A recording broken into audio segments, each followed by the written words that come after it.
ආයුබෝවන් සියලු දෙනාට මම අද ඇවිල්ලා ඉන්නේ අනුරාධපුරේ කළුදිය පොකුණ භූමියට. ඉතින් සුභාදහම විඳින්න කැමති, සුභාදහම අත්දකින්න, මනස සුවපත් කරන්න කැමති කෙනෙක් අනිවාර්යයෙන් ඇවිල්ලා නරඹන්න ඕන ස්ථානයක් තමයි කළුදිය පොකුණ. ඉතින් මිහින්තලේ පුදුමම ආසන්නෙම තමයි පිහිටලා තියෙන්නේ. ඉතින් අපි ගිහිල්ලා බලමු කළුදිය පොකුණේ සුන්දරත්වය කොහොමද කියලා.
කළුදිය පොකුණේදී අපිට දැක ගන්න පුළුවන් අතීතයේදී නිර්මාණය කරපු ශෛලමය ගෘහ නිර්මාණවල නටබුන්.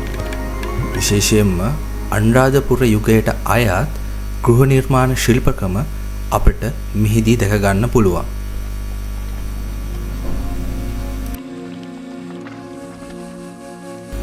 මේ ස්ථානයේ දැක ගන්න පුළුවන් සුවිශේෂී දෙයක් තමයි මේ ගල් කුටිය.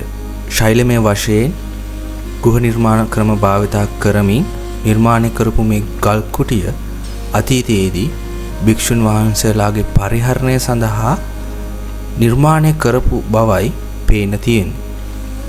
ඒ වගේම වෙස්සගිරියේ රන්මසු උයන ආදී අනුරාධපුර යුගයට අයත් තවත් ස්ථානවල මෙවැනිම ගල් කුටි අපිට දැක ගන්න පුළුවන්.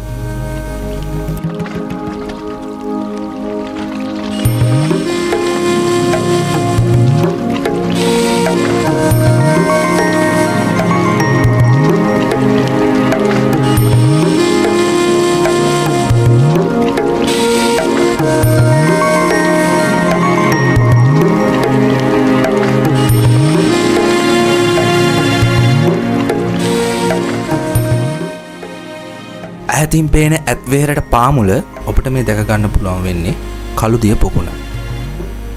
මේ කළුදිය පොකුණ ආශ්‍රිතව තමයි අතීතයේදී මේ භික්ෂු ආරාම සංකීර්ණය තිබිලා තියෙන්නේ.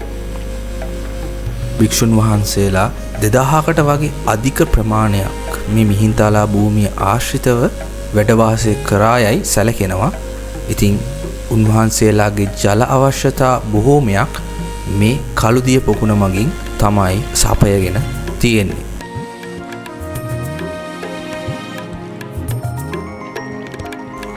මෙහි විශාලත්වය මීටර 1750ක් පමණ වන බවයි සැලකෙන්නේ.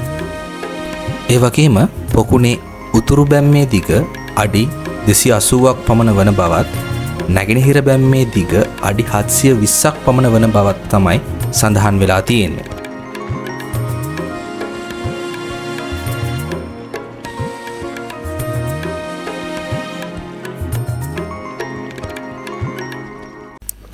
මේ පොකුණට කළුදිය පොකුණ විදියට නම් කරලා තියෙන එක් ජනප්‍රවාදයක් තමයි මේ අවට තියෙන විශාල ගස්වල සෙවණැල්ල මේ පොකුණට වැටිලා මේ පොකුණේ වතුර කළු පැහැයක් ගෙන එය කළුදිය විදිහට අපිට දිස්සෙන නිසා මේ පොකුණට කළු දිය පොකුණ විදියට නම් පට බැඳුනා කියන එක.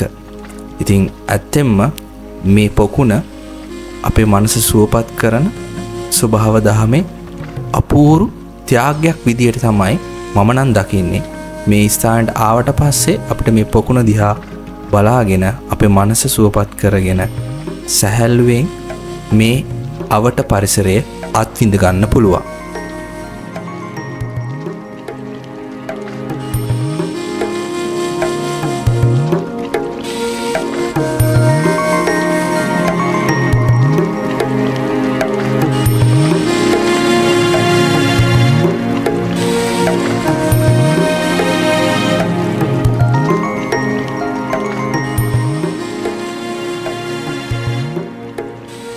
මේ පොකුණ අවට විශාල ගස්වන පළුවීර කළුවර ඇහැටු වගේ ගස් බොහෝමයක් අපිට දැක ගන්න පුළුවන්.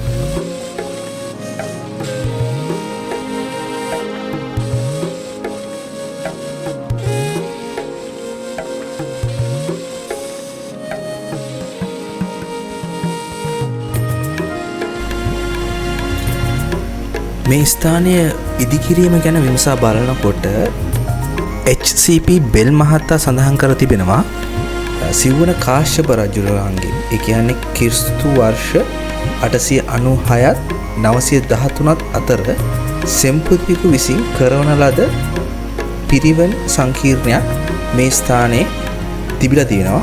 ඒ සඳහා මෙම ස්ථානය නිර්මාණය කරා කියලා. ඒ වගේම මේ අවට සෙල්ලිපිත් අපිට දැක ගන්න පුළුවන්.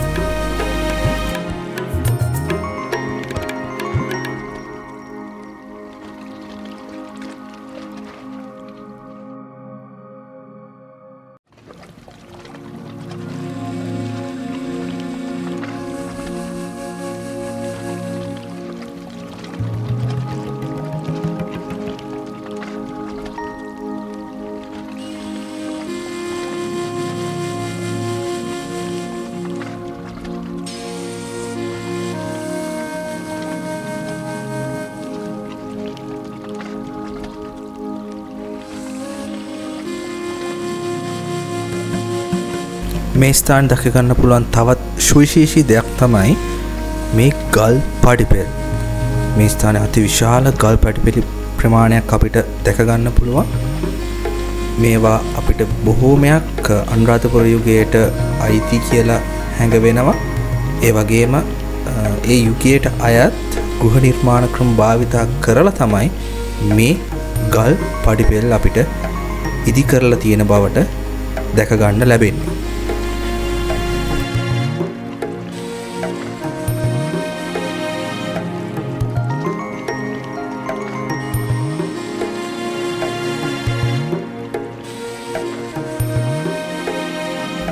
මේ ගල් පාදා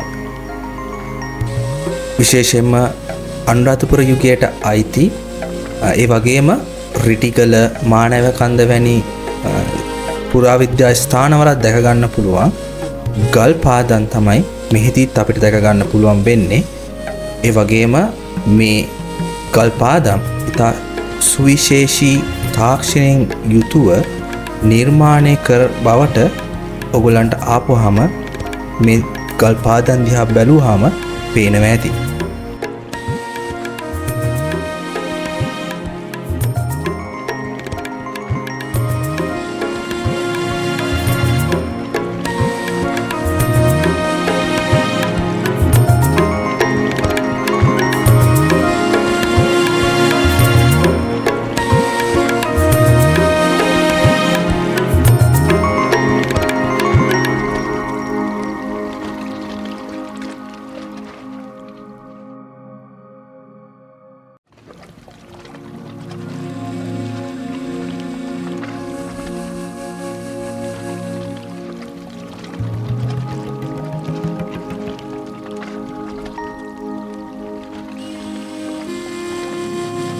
ගඩොල් සහිත පාදමුත් මේ ස්ථානයේ අවට අපිට දැක ගන්න පුළුවන්.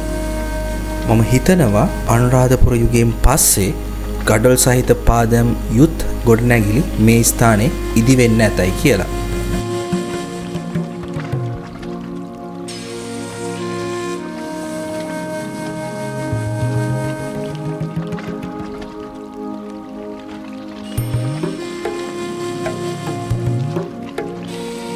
වගේ මේ අවට ශෛලමය නිර්මාණ විශේෂයෙන් කැසිකිලි ගල්, වැසිකිලි ගල් වැනි ඉතා සුවිශේෂී නිර්මාණ අපිට මේ භූමියේ අවට දැක ගන්න පුළුවන්.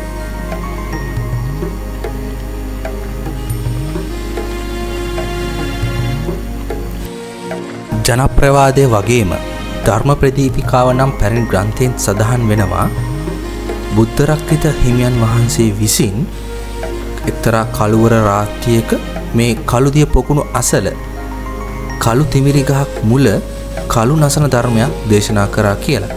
ඒ ධර්ම දේශනා කරපු ධර්ම ස්ථානය මේ ධර්ම ආසනය කියලයි සැලකෙන්නේ.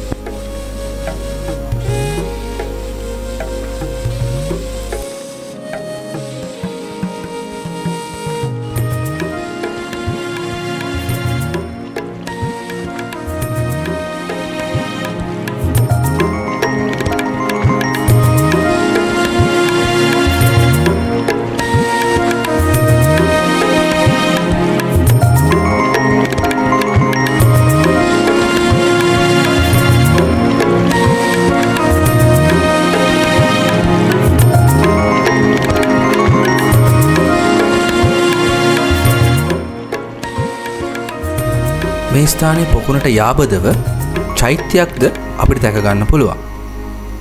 මේ චෛත්‍ය අවට නටපුන් වෙලා ගියපු ගොඩනැගිල්ලක්ද දැක ගන්න පුළුවන්. මේ චෛත්‍ය වටා මල් ආසන ඒ වගේම සිරිපතුල් අපිට දැක ගන්න පුළුවන්. හුඟක් අය දන්නවත් ඇති, සමහරක් අය දන්නේ නැතුව ඇති. එදා හෙළදිවේ සිරිපතුල් වන්දනාව තමයි තිබිලා තියෙන්නේ. ඒ කියන්නේ අද අපි ජීවත් වෙන මේ ලංකාද්වීපයේ හෙළවැසියන් අපේ මුතුන් මිත්තන් සිරිපතුල් වන්දනාව තමයි සිදු කරලා තියෙන්නේ. බුදු පියාණන් වහන්සේ ජීවමානව වැඩ සිටි සමයේදී බුදු පියාණන් වහන්සේ අනුදැනව දාලේ සිරිපතුල් වන්දනාව. ඉතින් ඒකට තියෙන ලොකුම උදාහරණය තමයි අදටත් අපි ගිහිල්ලා වන්දනාමාන කරන සිරිපාදස්ථානය.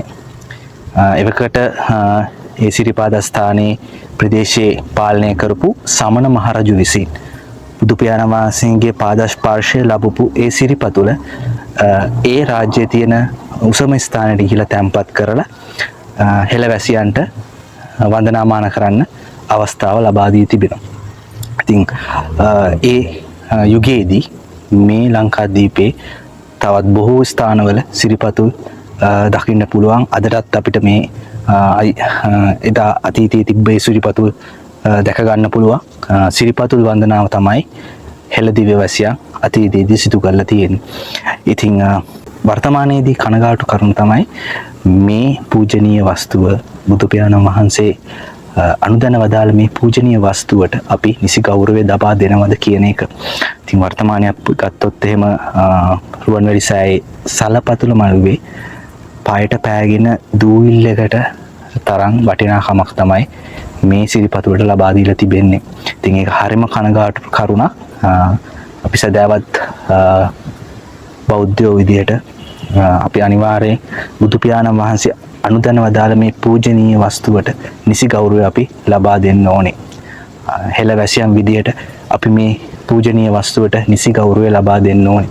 ඉතින් මම විශ්වාස කරනවා මේ පූජනීය වස්තුවේ වටිනාකම ඉදිරියේදී අපේ සදාවත් බෞද්ධ ජනතාව දැකලා නිසි ගෞරවය දක්වන තැනට පත් වෙයි කියලා.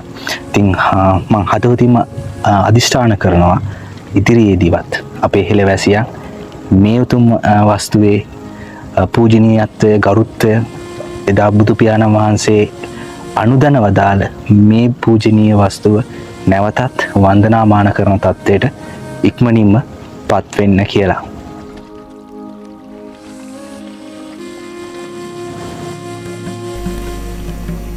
මේ ස්ථානයේ පොකුණ මැද්දේ අපිට යාත්‍රාවක් විදියට දැක ගන්න පුළුවන් වෙන්නේ පොහොය ගෙයයි.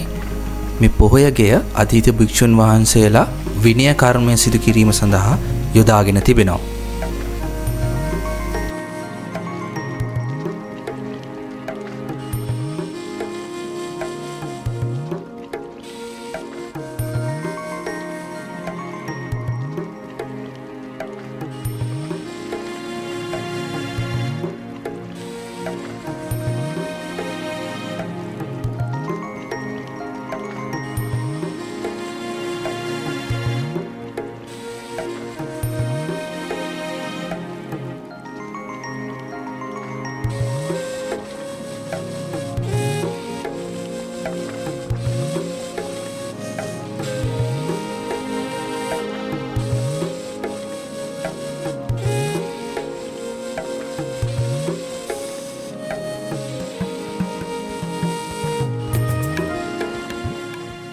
මම මේ භූමියට ආවේ සති අන්තයක. ඉතින් සති අන්තයක වුණත් ලොකු සෙනඟක් මේ ස්ථානයේ නෑ.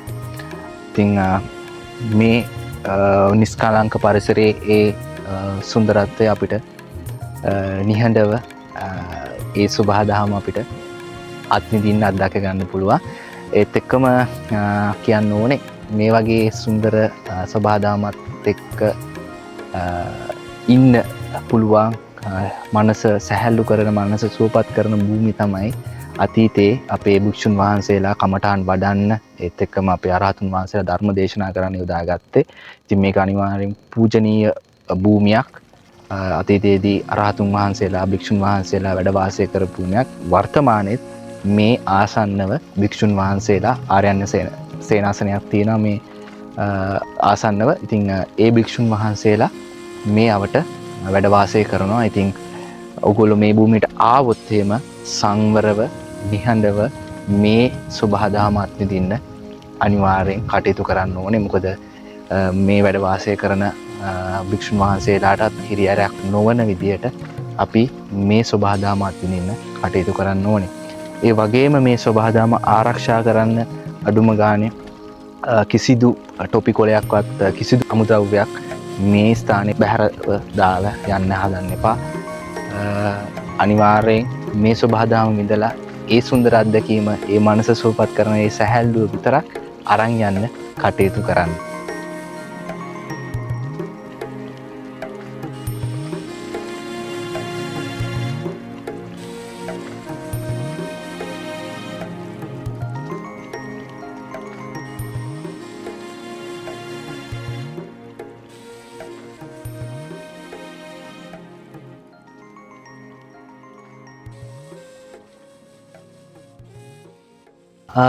කළුදිය පොකුණේ මේ සුන්දරත්වය විඳලා මේ ස්ථානයෙන් සමුගන්න තමයි මම ලෑස්ති වෙන්නේ. ඉතින් සුභාදහමට ඇලුම් කරන සුභාදහමත් එක්ක ගැවසෙන්න කැමති මනස සුවපත් කරන්න කැමති සියලු දෙනාටම ආරාධනා කර සිටිනවා. සුභාමානය මේ YouTube නාලිකාවත් එක්ක දිගටම රැඳී සිටින්න කියලා. මෙවැනි සුන්දර සුභාදහමත් එක්ක ඉන්න පුළුවන් සුභාදහමත් එක්ක ගැවසෙන්න පුළුවන් ස්ථානවල අත්දැකීම මම විඳින ගම ඕගොල්ලන්ටත් ඕගොල්ලන්ගේ මනස සුවපත් කරන්න ගෙන එන්න බලාපොරොත්තුෙන් ඉන්නවා. ඉතින් තවත් මේ වගේම සුභාදහමේ සුන්දරත්වය විඳින්න පුළුවන් ස්ථානයකින් අපි හමු වෙමු. සුභාදහමත් එක්ක ගනුදෙනු කරන ඔය සියලු දෙනාටම සුභාදහමෙන්ම සුවපත් භාවය ලැබෙන්න කියලා අදිෂ්ඨාන කරනවා.